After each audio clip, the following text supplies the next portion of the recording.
கிறிஸ்துவுக்குள் பிரியமானவர்களுக்கு ஆண்டவராக இயேசு கிறிஸ்துவுடைய இனிய நாமத்தினாலே வாழ்த்துக்கள். இந்த நாளின் தியானத்திற்காக நாம் எடுத்துக்கொண்ட வேத பகுதி உபாகமம் 31 அதிகாரம் 8வது வசனம். கர்த்தர்தாமே உனக்கு முன்பாக போகிறவர், அவர் உன்னோடு இருப்பார், அவர் உன்னை விட்டு விலகுவதில்லை, உன்னை கைவிடுவதும் இல்லை, நீ பயப்படவும் கலங்கவும் வேண்டாம் என்றான். பிரியமானவர்களே, பல வேளைகளிலே பல சூழ்நிலைகளிலே பயமும் கலக்கமும் திகிலும் மனிதனை அண்டிக் கொள்கிறது. இனி என்ன செய்வேன், யார் எனக்கு உதவி செய்வார், யார் எனக்கு ஆதரவாக இருப்பார் என்று சொல்லி ஒருவித கலக்கம். ஆனால் இந்த காலை வேளையிலே கலங்கி நிற்கிற உங்களை பார்த்து கர்த்தர் சொல்லக்கூடிய காரியம், நீ பயப்பட வேண்டாம், நீ கலங்க வேண்டாம், நீ திகைக்க வேண்டாம். என் பிரசன்னம் எப்பொழுதும் உன்னோடு கூட இருக்கும், என் பிரசன்னம் உன்னை விட்டு விலகாது, என் மகிமை உன்னை விட்டு விலகாது, உன்னை கைவிடாது என்று ஆண்டவராகிய கர்த்தர் சொல்கிறார்.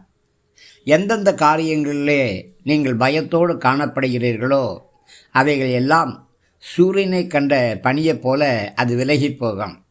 ஆம், எப்படி ஒரு பனி சூரிய வெளிச்சம் பட்டவுடன் அப்படி உலர்ந்து காய்ந்து போகிறதோ, அதே போல உங்களுடைய பிரச்சனைகள், உங்களுடைய தேவைகள், உங்களுடைய போராட்டங்கள் எல்லாம் தேவ பிரசன்னத்துக்கு முன்பாக ஒன்றுமில்லாமல் போய்விடும்.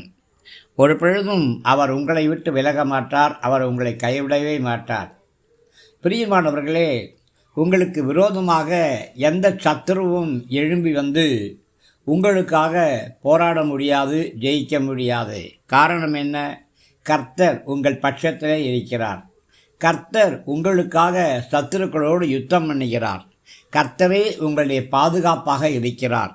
கர்த்தரே உங்களுடைய அடைக்கலமாக இருக்கிறார். அதனாலே எதை குறித்தும் நீங்கள் பயப்பட வேண்டாம். உங்களுக்கு முன்பாக போகிறவர் உங்களோடு இருக்கிறவர். உங்களுக்கு முன்பாக போகிறவர் உங்களுக்கு ஜெயத்தை கட்டளையிட்டவர். ஜெயித்தவர் உங்களுக்கு முன்பாக போகிறார். ஜெயித்தவருக்கு பின்பாக நீங்கள் சென்று கொண்டிருக்கிறீர்கள். அதனாலே நீங்கள் எதை குறித்தும் கலங்க வேண்டிய, பயப்பட வேண்டிய அவசியம் இல்லை.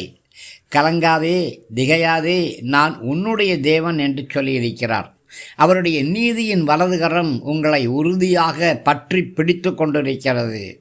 எல்லா காரியத்திலும் கர்த்தர் உங்களுக்கு ஜெயத்தையே தருகிறபடியினாலே தோல்வியை குறித்த எண்ணமே வேண்டாம். கர்த்தர் உங்களுக்கென்று யுத்தம் பண்ணுவார். ஆமேன், ஆமேன்.